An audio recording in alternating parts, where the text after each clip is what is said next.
video today. I was just for a walk up the road there, and I got an email come through that the local library had received a book that I had ordered, and so yeah, quite pleased about that. So I went for a walk up the road and I picked up this wonderful book, and here it is here, The Way of REIKI, The Inner Teachings of Mikao Usui by Franz. He's probably one of the more notable authors on the topic of REIKI. He's done a lot of travel, met a lot of people outside of the traditional type of known lineages, and he's brought forth a lot of information on REIKI that others have not been either able to access or just haven't been able to discover. So the title of this video was REIKI to the True Kabbalah. I just thought that was a kind of a fun sort of junction point. Obviously, here's the key to the True Kabbalah, and here's the REIKI. And so I'm just going to do a little bit of a thing here for a screenshot. Hopefully that'll come out all right. Okay. Now, why are these two books the topic of this conversation? Well, as someone who is a REIKI practitioner, now, what does that mean? Well, it depends on who you ask, because are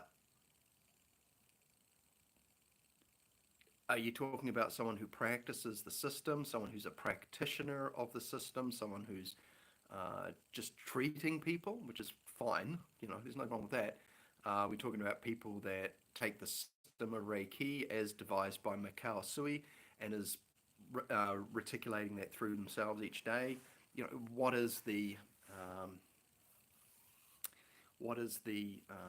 am I inferring here? Oh, hello, Rade. Hello, nice to meet you. And just going to turn the messages off for the moment. Sorry guys, I just find the messages a bit distracting, especially if this isn't really a coffee hangout, this is more of a sort of an instructional. But I will say though, that I have got a coffee. And yes, I know it's like 4:30 in New Zealand, but that's okay. Cheers. So I just wanted to talk a little bit about the opportunities that Kabbalah opens up for REIKI practices. So, like I said, depending on who you ask, REIKI is going to mean a bunch of different things to a bunch of different people. I think I'm fairly confident when I say that when I use the word REIKI, most people who are aware of that word will generally associate it with the practice of having someone on a table and giving them a REIKI treatment, which is one of the core elements of the system of REIKI as devised by Mikao Usui. Now, obviously, other people were doing hands-on healing. There were other names for it, Tenehira, Teate.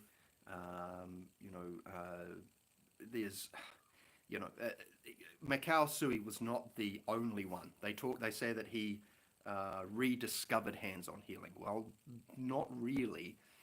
His sort of point of difference really is that he had a universal mind experience up the top of a sacred mountain, and then he discovered that, as the story goes, that his self-healing capability was rapidly amplified when he healed his toe, that he'd ripped the toenail off, and then he went down and tried to talk to people about enlightenment, presumably, and nobody got it, but the language he could speak or he could share was he was able to provide healing sessions, and people instantly recognized how that was valuable.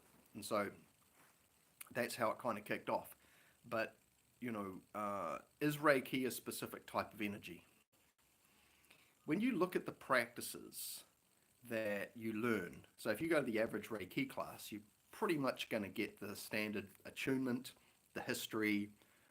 You may get a couple of the meditations, maybe. I didn't. I got the field one, everyone knows that one. But you'll also get the precepts, okay? And the precepts are generally always passed on, in my experience. Just about every REIKI book I've read has got the precepts in it. And they'll pack a bunch of other things on there too, like they'll start talking about chakras or meridians or kundalini or any of these types of things as well. Now, if we look back at the sort of the closest thing we can find to the origin point or the spawn point of Mikao Usui's Reiki, we don't really see the presence of the chakra system mentioned, or meridians really. What we do see is predominantly an energy-based treatment modality that has got not a diagnostic component, but it has got something called biosen, and that is essentially using your clairsentient capability to detect fluctuations in people's energy fields. And that was pretty much the sort of first criteria by Mikao Usui, before he would let them move on to the higher grade or the higher degree, or from Shoden, which was the beginning teaching, to Okuden, which is the what they call the hidden teaching. But like I said, Mikao Usui's point of difference really was that he had a universal mind experience, and he was attempting to reverse engineer that to take people through, because he was, there's several names. The most popular one in the Reiki canon that I found is Anshin Ritsumai, and then the other one is Satori, which most people have heard of. And, if I translate that into sort of Hermetic terms, we're talking about essentially connecting with the most refined parts of light. We're connecting with non-dual light. And, it's funny actually, because the Japanese word for the akasha, or the void, is ku, K-U-U, so it'd be ku. And we don't really see that mentioned in the Reiki canon. Generally, when I say Reiki canon, I'm talking about largely everything is sort of Usui-centric. It was all born from there. But like I said, there were plenty of other people. Even there's Suzuki, who was a Buddha, I think she was a Buddhist nun, who was Mikao Usui's cousin. She was aware of the system, but she didn't practice his system. There were plenty of other people teaching and practicing Qigong or Kiko, or just, energetics. And healing was, forgotten. Some things, they've become novelty again, even though they were relatively commonplace in other parts of history. But that's how quickly, history can change, people's ability to recall things. So anyway, where I'm going with this is that, as a Reiki practicer, we're generally speaking, like there's this, people talk about Reiki energy being this one kind of universal life force energy. And, in Hermetics, we have these three layers, right? And it's funny because in Japanese energetic taxonomy as well, they also have the three tanden, which relates to the dantian, and we have the three bodies. And they line up pretty damn well with the Eastern and the Western systems, But what we find is in Hermetics, we have these various realms of operation where we can affect change in ourselves and in others. And we don't really get taught that in Reiki. There's lots of other sort of energetic modalities out there that go into much greater detail. I think, especially after the chat with Mark Rasmus recently, where he gave his understanding of Reiki, it makes sense, like that basically you go into it's a lot of lineage, it's very lineage based, around the world, where you'll go into a village and they'll have their own kung fu, or they'll have their own healing modality, their own kiko. And, you will learn that and they keep it to themselves, sort of thing. So, but with these three realms of operation, it gives us the ability to be a little bit more specific about where we pay attention to.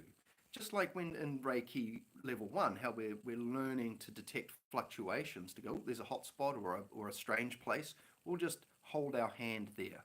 Now, obviously, those of you who study and practice Hermetics know that we don't actually have to use our hands, but there's something about you training that level or that realm to be proficient in it that is helpful, because you don't have to put your hands there, okay?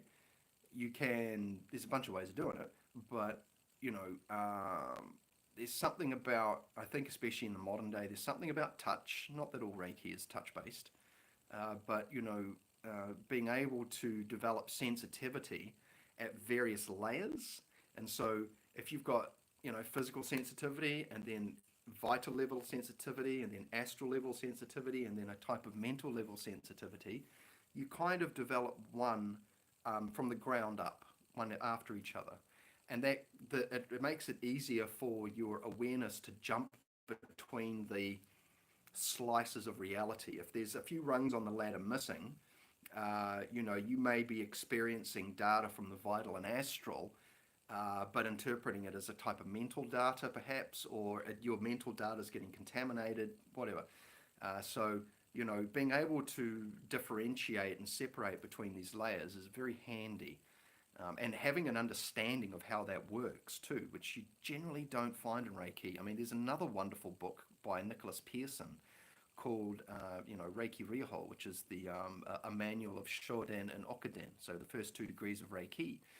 And he even says in there, and he's one of the most scholarly people next to Franz on the topic that I've come across as far as the thoroughness of his research, and he's done a lot of travel too.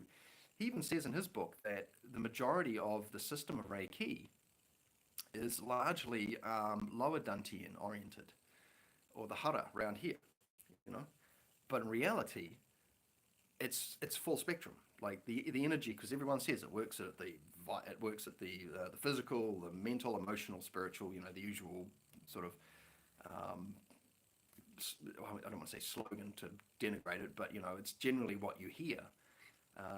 But the Reiki experience that people reported to me when they would come and see me is they would constantly be seeing this purple color, this dark purple. And we would generally translate that as being, straight out of the gate, I would instantly think of Akasha, and how everything sort of spawns from that, and everything, so the reality spawns from that. And so this is an energy that does the works. It's not necessarily all that specific. It can deal with specificity, but it's probably gonna, let's say you come in because you've got a squeaky wheel. It's just squeaking. It doesn't mean it's dangerous, but it's like, it's still trying to get my attention. But it turns out that another part of your vehicle is actually not making any noise or giving you any indicators, but it really needs attention. And so the person might come in and the squeaky wheel has improved somewhat, but that wasn't what they came in for. And but the Reiki, if we call it that, is a type of energy. It's not really. It's the general inference is that Reiki it's Reiki energy. It's like one particular flavor, and that doesn't add up for me, because when you look at the system, especially from the earliest point forward, we see that there are these practices that people do, these conditioning tools. And, there's precepts, do not anger, do not worry, be grateful, be true to yourself and true to your way, and be kind to yourself and others. What the heck has that got anything to do with energy healing? The person comes in with a sore shoulder or an emotional problem, mental problem, zappity zap, off you go, back to work. We don't need these precepts, or do we? Now, if you read Initiation into Hermetics by Franz Bardon in section 3, in the appendix there, in step 3, I should say, he talks about the healing and about psychic contaminants. And I've also heard Franz from Reiki talk about this, and he beautifully illustrated it with this visual kind of metaphor, I guess. And is like, if there's a little bit of sand in your teapot and you tip some of that tea into somebody else's teacup, they're going to get a bit of that sand. And the conditioning practices in the system of Reiki are to help clean up yourself. There's practices for, the precepts are obviously very astral in nature, for cleaning up the astral or the emotional body, which is, the cause or the point where a lot of problems are, they occupy. And then, of course, there are meditations for developing the hara, the lower dantian, and also there's a dry bathing technique. Does that sound familiar? They also talk about keeping your eyes half closed, not closed or open, but half closed and half open. And if you come across various texts and teachings on developing things like clairvoyance and telekinesis, you may come across hot tips like, just relax your gaze. All right. So anyway, excuse me, where I'm going with this is that in a lot of cases, people find out by accident, because they feel different energies coming through them when they're working on people, but they'll just generally give it a broad stroke and call it it's REIKI energy, it's the purple stuff, or it's the dark. Well, I've had people see all sorts of colors. Majoritively, though, it's the purple. Now, is that the letter E from Franz Bardon's Kabbalah? I don't know. Because sometimes the shades of colors I get through from studying that, there sometimes is a little bit to the left and a little bit to the right. It depends. I think there's a bit of flexibility with how we set ourselves up as sort of like three-part tuning forks for the Kabbalistic frequencies. And I think there's also a type of personalization that happens, whether it happens at the beginning, at my end, I don't know. But I've heard other teachers talk about people having very unique experiences of the letters. And so, it's not always going to be as clear cut, say, as what the book says. I think the book gives you the general directions on the map. What you see when you get there, though, may be a little different. So, how does The Key to the True Kabbalah by Franz Bardon and the other various teachers who talk about letter magic, how does that help a Reiki practicer? Well, if you've read Franz Bardon's The Key to the True Kabbalah, or if you haven't read it, I would suggest having a look at, especially looking at the two-letter formulas in, I believe is it step 8? I think it's step 8. Yeah, step 8, the two-letter key. So when you look at that and you read through, there's there's the alphabet, there's A, B, A, C, A, D, and it goes through the 27 letters with the A in front, so it's a two-letter combination.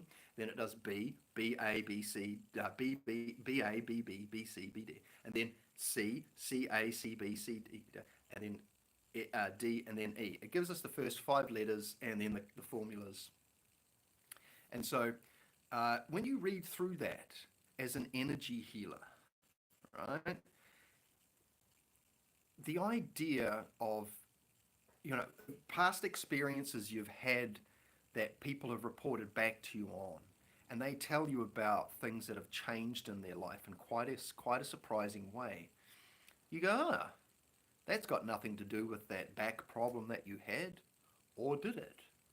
That's got nothing to do with that emotional release issue that you had, or did it? Yeah, look, I don't know. I've been in this for a while, and even I'm still like going, this is just, trying to categorize things. Like when people were telling me about all the different colors they were seeing, and then I got a copy of the KTQ here, I'm like, geez, I wonder if this matches up. Maybe. Are they? I just feel very encouraged to sort of, bring this into my practice because for me it's like, well, it's like initiation into Hermetics. This one teaches you how to drive the car, right? And and then you bring this one here is a vehicle, essentially, like a modern vehicle for how we can be sort of like a village shaman in a sense.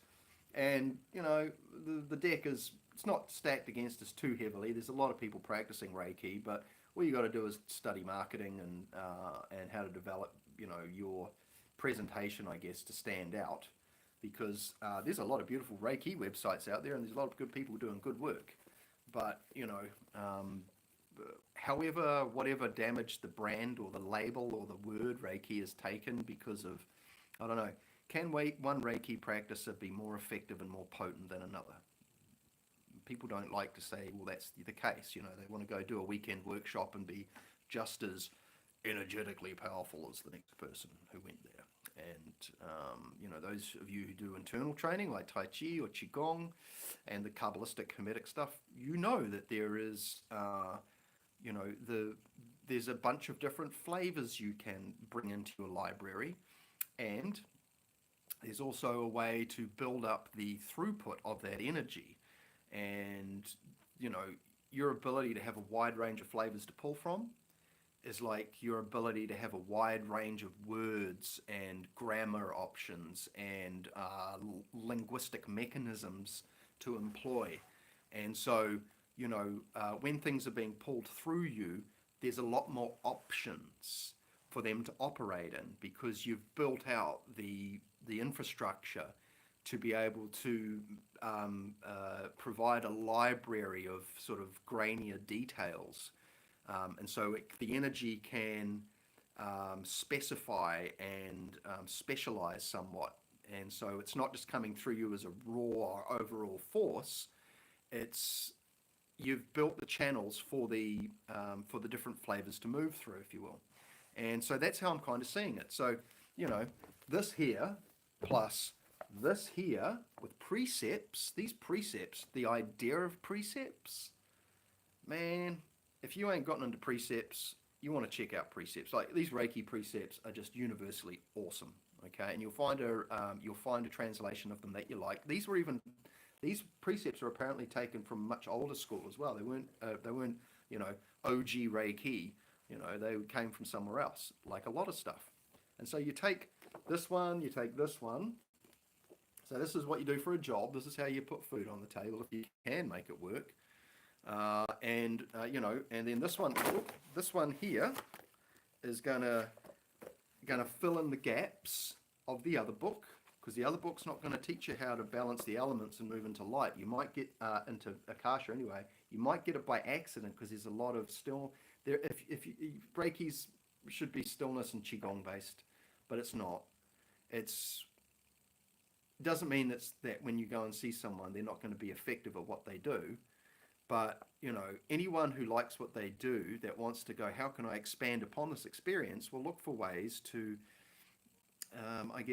improve their end about how they contribute to and participate in the experience. And so you take these two books and you stitch them together, and then you've got, right, this is the basics. This is what gets you in the door. This gives you the ability to perceive, to develop your clairvoyance, your clairaudience, your clairsentience, because that's pretty much what you need for Reiki. Mostly clairsentience. That's the sort of the most important one. The other ones will pop up, like my clairvoyance switches on sometimes when I want it to, when I've got people on the table. But the training for outside that continues.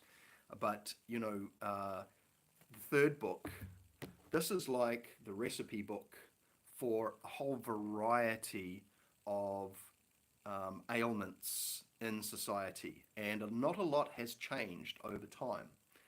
So when you read through the 2-letter key in this book, this should get you somewhat excited about where you can take your Reiki practice. Why? Because you're going to see it's more about sore shoulders, broken hearts, and the inability to concentrate. Essentially, there's a whole range of modern maladies and ailments that can be resolved, for lack of a better term. And this is when your practice starts to not become more predictable, but you're able to be, you'll find that your intuition will just start ramping up about meeting people's needs. And I just have to say, regardless of any of the fluctuations that I experience in this business, I am nothing but encouraged. I've been doing this for a long time, and I truly believe that Providence wants people to act as professional conduits. Maybe leave the word professional out there, but people who can truly commit to the idea of being a conduit for this kind of it's even like, man, I tell you, it's funny, like the more I read and notice the changes within myself as I practice the Bardon's third book, the third tarot card, and go, wow, man, this is valuable. Getting people to practice this stuff though, like, good luck with that. Like, this is not entry-level meditation stuff. This takes time, and it takes some prerequisite skills to be on board. And so we go look at it and go, well, I can do this for others, and the great thing is that reading something like Initiation into Hermetics will give you a lot of confidence with doing distance sessions and things like that. Because you know a little bit more about the theory of timelessness and spacelessness, and it takes it as being just matter of fact, because you demonstrate the actuality of it to yourself, and you satisfy yourself, and you go, okay, what will it take to satisfy me that this skill is legitimate? And you got to put it to the test. That's what we do. We're hermeticists. We're scientists in a sense, I guess. And so bring in those those three books anyway, or the topic of Reiki and what Bardon offers, because Bardon was a healer, right? He was doing mostly naturopath type stuff, and that was probably the best option at the time. I'm pretty sure that if there was, if he had the option of being an energy healer, he may have, although he says in his first book, you shouldn't charge for, healing. So it's like, well, bro, you're putting it in the tinctures and presumably you're selling them to put food on the table. There's some stuff in those books I'm just not sure about. I think like a couple of teachers say he was probably being a bit careful about how he worded things for various reasons. He could probably see a little bit further down the road and go, it's probably unhelpful if I put these in. But, as far as being a treatment provider goes for an energetic medicine type conversation, like say Reiki, I just open that third book of Bardon's and the opportunities and the possibilities of being able to sort of help people out, and the person doesn't actually have to be unwell. Suddenly you're not like people aren't coming to see you for healing as such. When you read through that first letter key, and then go, okay, this is quite interesting. And then you read through the two-letter key in step 8, you go, that two-letter key, whichever one it was, that would be really helpful for this person in their situation. They may not be having any problems as such, but they're looking for ways to, I don't know, excuse me, enhance their creative output and capacities. Perfect. They're already building up a creative instrument within themselves, and they're open to more. And I think part of what Providence would like is more like-minded people to come together, because, like the Bible says, when more of you people come together, there I am. And when 2 people or more come together in my name, there I am. And there's probably a better way of framing it. But, when you bring a couple of tuning forks together, the output is greater than the sum of the parts, if you will. And so, if you're a Reiki practitioner and you're looking for more, because the system generally, even if you read those 2 awesome books by Franz and Nicholas Pearson, and you've been practicing for a while, and you're looking for ways of, solid ways, you need to be satisfied, then you can't really look past this one. I mean, I've read a fair number of books on energy healing, whether it was Qigong, Mantak Chia, the Barbara Brennan stuff. Heaps. And it's great. And there's a lot of exercises in there. Sometimes these books have got more exercises than, it's like, do I actually need this many exercises? And they'll sometimes tell you where things are going. But yeah, I mean, as far as, being able to serve people and serving the sandpit, and being able to provide, outcomes for people, you step out of sort of the role as the healer, if you will. The healer is kind of the person you go and see when you've got a problem, right? Or, like I said, sometimes you don't know you got a problem, but I got a sore thumb, and for some reason I want to go see a Reiki person. Why? I don't know. Or a healer or whatever. And you go in there and it's like, my thumb's still sore, but that other thing, I didn't realize it was an issue. I've suddenly felt this big release, or I've suddenly had the insight that I needed to move through that challenge that I had. And, there's a lot of opportunity for, people once they move past this idea of like having to provide, I guess, corrective services, like, like trying to market yourself, it can come across a bit cheesy. But, self-promotion is just how it is nowadays. I had to do it as a guitar teacher. Like, you have to do it if you want to survive. It's the bottom line. If you're waiting for Providence to bring people to your door, that might happen for a little bit. But Providence, in my view, wants you to get out there, be courageous, operate, and, put yourself out there and then take what comes. So you build up those things. If everything's just handed to you on a plate, the growth is not there. And, when you're dealing with things like this, you've got to expect there's going to be a bit of flack coming, whether it's from the ultra materialist skeptics, the dismissive skeptics, the scoffers and the mockers, the hardcore religious people, the cynical peeps, sarcastic people. Look, they're all there, right? But where I'm going with this is there are some really interesting things in that third book by Bardon that you can experience them for yourself. And then once those are sort of baked into you as part of who you are, a little bit of that is going to get transferred in your Reiki session. Just how, like, we were talking about the precepts earlier and about how they are essentially purification and conditioning tools largely for your astral body. And to stop any type of contaminants passing from you to the other person when they're on the table, when they're in that receptive mode, once you've sort of sat down with them and had a cup of tea and talked about a few things, and then they're relaxing in your presence and the rapport's there and their protective chi drops and they're, now we can do some energy healing stuff. Otherwise, you've got to bypass it. And there's ways of doing that. But, if you can win them over just by getting them to relax in your company, that's always a good way to go.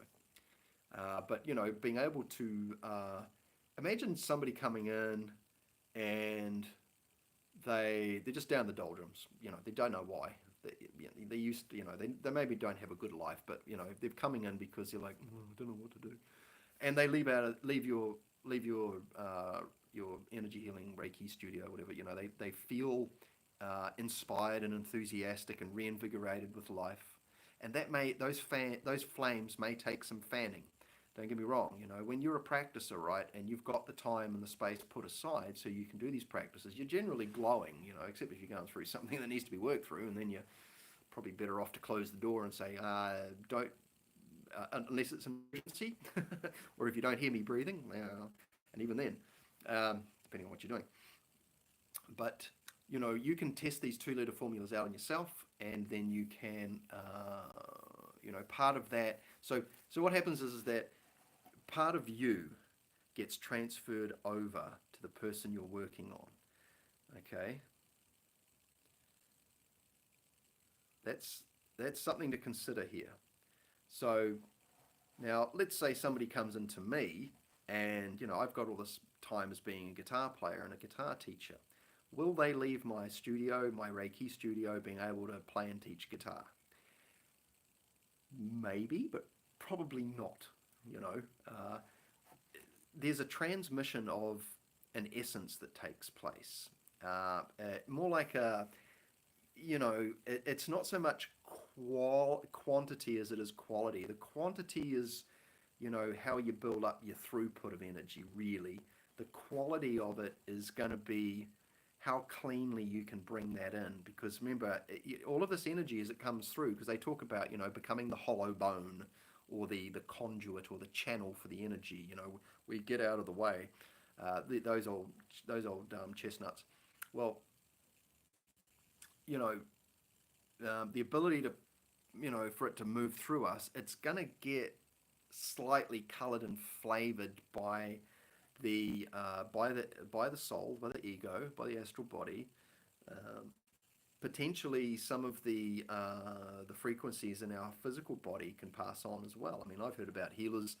I heard one guy, one of my bros. He's a sort of a Chinese medicine dude, and he was saying that he had a guy, another practitioner, come to him and say, "Oh, can you help me out?" I think it was an acupuncture session, and he worked on this guy's leg. He goes, "Oh man," he says, "Yeah, I worked on this guy, had a bung leg, and then the next day I got the same bung leg. Well, what happened to my mate? He got a bung leg too." Now, whether it was suggestion, I don't know, but there's ways. If we can pass on negative things, then by all rights, we can pass on positive traits. Now, like I said, the person coming to see me is probably not going to be an ace guitar player, even if I'm sending that to him. I mean, I can start, it's possible I can suggest to get things in motion, you know, but, for me going zappity zap, oh, now you're a pro guitar player, probably not going to happen. But,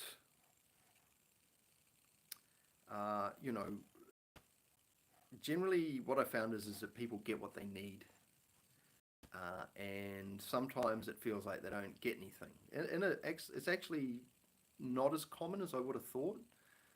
I would say, to be conservative, 80 to 85% of the people that come and see me get a largely positive outcome, a relief or a reduction or a remission of some kind from an ailment or a problem.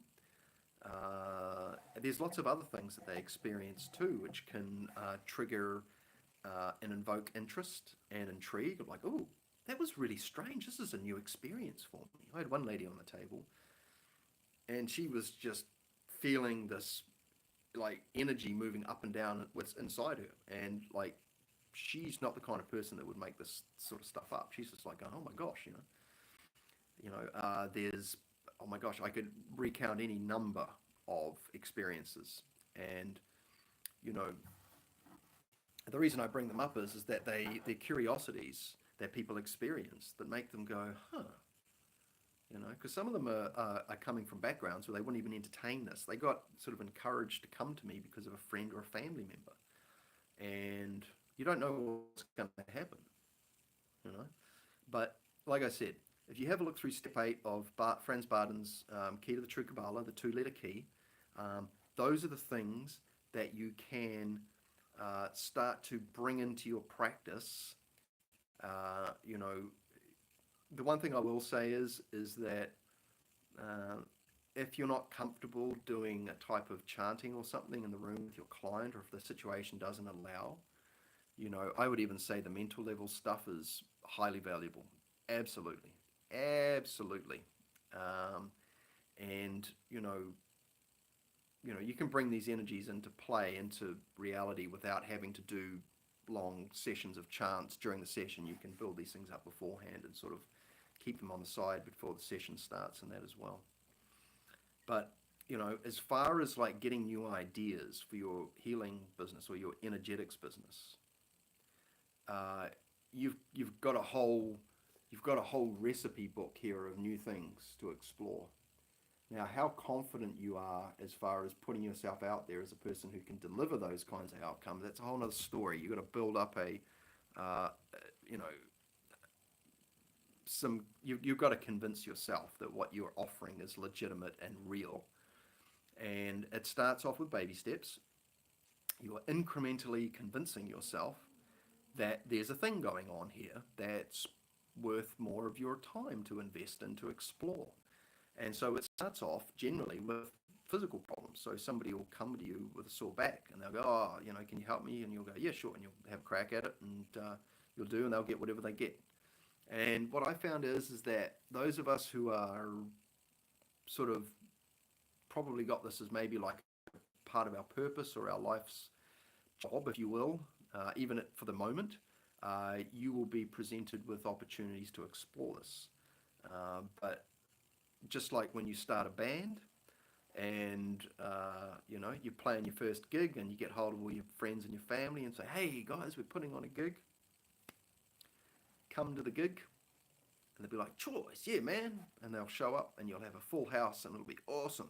And you'll be like, oh, that was great, choice, the bartender had a good time, he made lots of cash, we put on a good gig, we got some video footage, whatever. All right, let's do another one. Bring all your friends and family. Okay, all right, we're having another gig. Maybe half of people will show up. Maybe half, probably less. And you're like, oh. And then you throw a third one and just about no one shows up. You're going to get this kind of grace period where you're going to get helped out a bit, but pushing out into the world is going to end up being a necessity. And so the testimonials and the diary entries and the anecdotes and your language choice, and your ability to sort of like research things to appeal to different potential client types, these are all going to come in very valuable. So as you are doing these sessions, even if you're just doing them for fun, keep a record of them.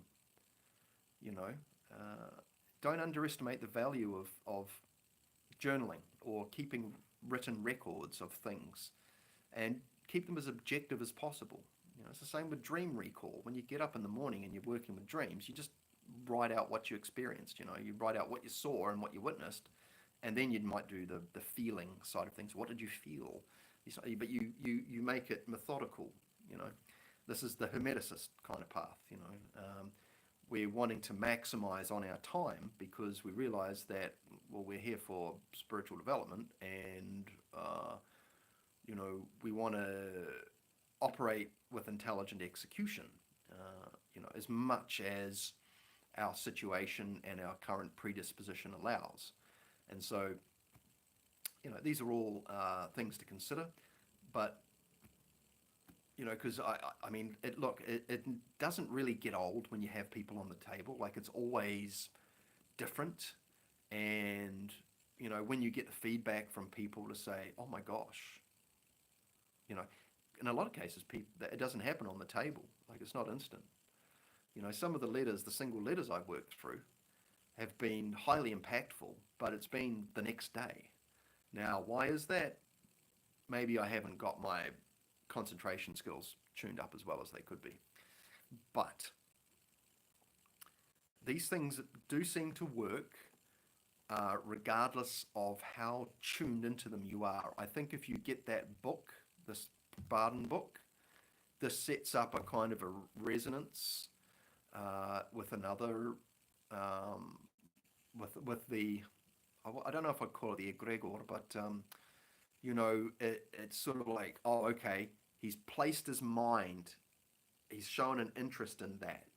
And that's what happened with me. As soon as because I had the first book for ages and I'm working through it, and then, I started having all these dreams about the third book, and they were getting really vivid. And it was just like, oh man, I got to get this book.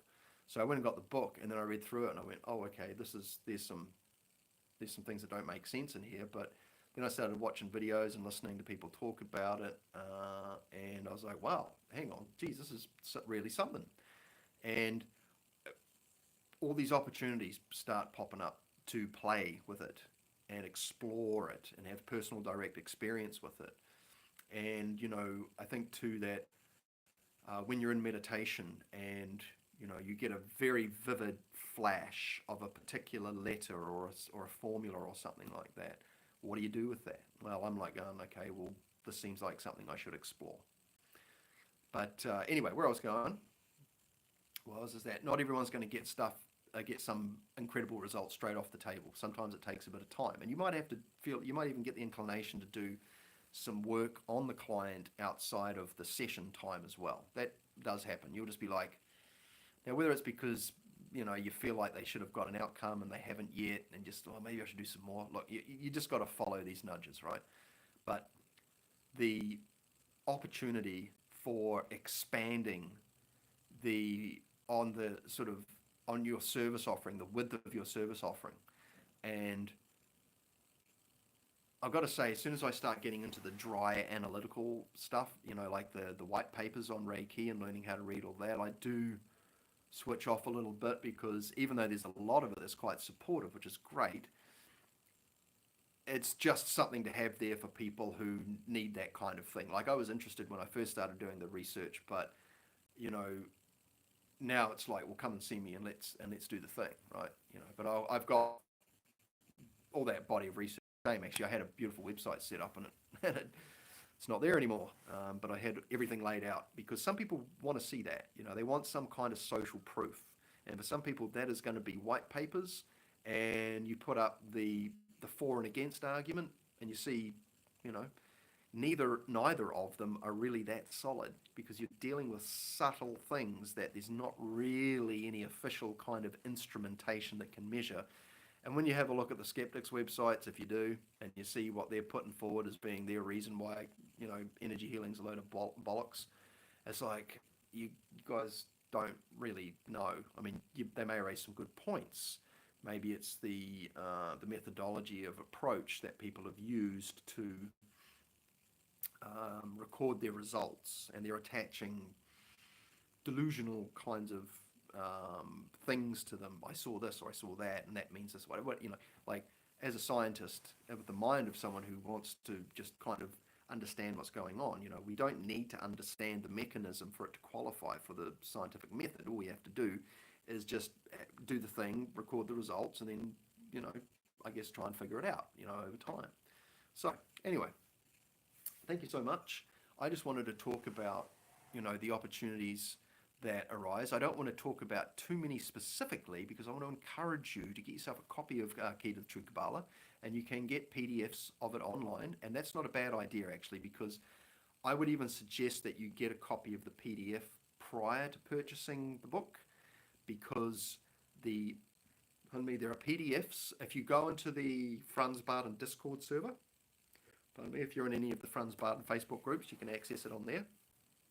Just ask a question, somebody will get you the link. Maybe it might be me. You'll be able to find a copy of the latest version of the PDF, which has been updated by the community and highlights with all the footnotes and everything, because once you see where the inconsistencies are in the third book, you'll be much the wiser, and you'll be like, oh, okay. Because when you read it without that commentary, it's probably going to be like you're going to have to do a whole bunch of riddle solving and puzzle resolution that's quite time consuming. It's good though, because you'll get to know things. But yeah, a lot of other people have done all the heavy lifting for the large part. Now you just got to practice. But that's step 8 with the 2-letter key that, in my view, should be of great interest to anyone who's an energy healer and someone who's wanting to essentially be a type of, metaphysical practitioner for the benefit of others, whether it's helping them solve an issue, whether it's a mental, astral, physical issue, emotional issue, whatever, or they have maybe a dip in their inspiration, or they can't, they're struggling to feel alive again, or these types of things. They might be operating fine. A lot of people are operating very neutral. We can talk about why. I won't talk about it on YouTube. But there's a lot of environmental inputs that are shaping the way that people live their lives, and they're largely not aware of it. And so, there's ways you can use the Kabbalah to help people detox as well, and yeah, lots of options there. But just sort of reinvigorating your interest in energy transmissions and energy healing, or energetic recalibrations or upgrades and things like that. Well, I'm just, every time I say upgrade or ascension or any of those types of words, I just have all these flashbacks to all the sort of new agey stuff that I used to read. The problem is that they're actually legitimate terms. You can upgrade yourself, and there's metaphysical ways of doing that. However, I'm going to say thank you so much for watching. Thank you for hanging out. I better check the chat, hadn't I? Let's have a look in the chat here. All messages. Hello, hello, hello. Raise Kai G Kai's ho up. Okay, well, thank you. What? Oh, there's weird Rachel pictures. I don't understand. I saw white aura around a Reiki master's hands. How interesting.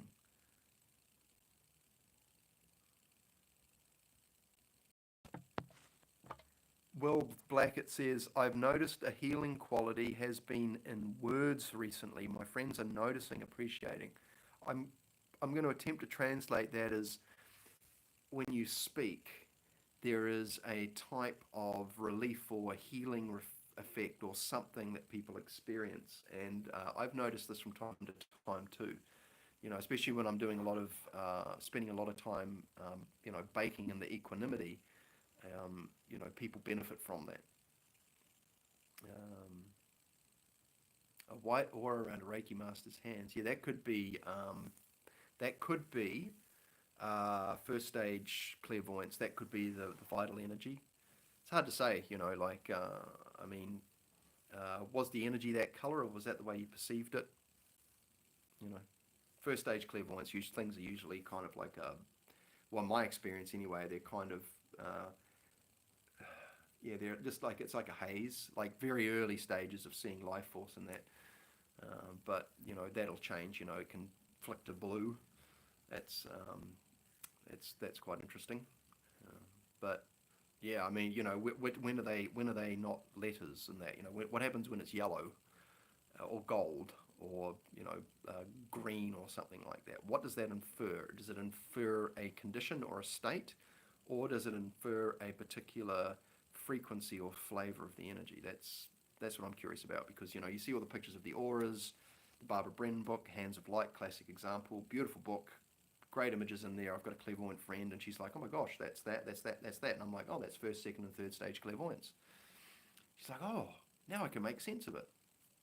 But you get to one, and it's just all these colors, and you know, this color means this, and that color means that, and it's like, okay, okay, so you know, some colors are good and some colors are bad, but in Kabbalah, and through the eyes of providence, you know, all has purpose, and so it's like, well, are those letters or are they colors being emitted to display something? So this is part of the ongoing exploration. Okay, well, thanks everyone. That was a lot of fun. Great to talk about this topic, and I'll be talking about this one more because it's how you kind of bring these sort of these teachings down to earth in a usable way. You know, about how you can pass on these benefits to people around you, and you know how you can use them to improve your life. Because, like I said, you know, when you're doing well and you're uplifted and elevated and bouncing off the walls, and not so much in maybe like a sense where people are saying, "Oh, cut it out," but you know, you're in a good way. You know that can positively affect the people around you. Oh my gosh, itchy nose. So that's why these are so wonderful to, you know, to pursue, because who doesn't like seeing the people around them do well, right? And that's kind of where I'm pointing at here, is that you know you have an opportunity to find a way to serve or to lead a good life, and as a natural byproduct, you notice that people in your immediate environment are going through desirable transformations, or they're just getting elevated, or they've got new curiosities, or they've been brought back to life because they've got a new interest or whatever, you know. So yeah, that's pretty much it. Remember, we're looking after our own village, whether it's our close-knit group of friends, our family, whether it's our local community, whether it's a sports club, whether it's your staff at work, whether it's your colleagues at work. You know, we all sort of have a responsibility in one sense or another to help to maintain the best situation we can, and uh, and seek ways to, you know, if you've got a group of people you're working with, there's always going to be a mixture of personalities there, and so you're going to have all these training partners potentially, and there's ways to approach that, and we'll definitely talk about that coming up, because you know, if you work with a lot of people and say customer service, you know that sometimes you've got to wear a different hat for a different personality type. And when you see a familiar customer come in and go, okay, I know how to appeal to that person because they have a very specific preference for how to be talked to. And I found that because you went through a process of, you know, of not being able to meet their needs, and you wanted to, and you found it. And sometimes it's just the way that you communicate. All right, everyone, have a beautiful day. We will talk again soon. It's so nice to see you all. Stay well. Have a beautiful, beautiful, beautiful day, evening, afternoon, wherever you are, and I look forward to seeing you again soon. Stay well.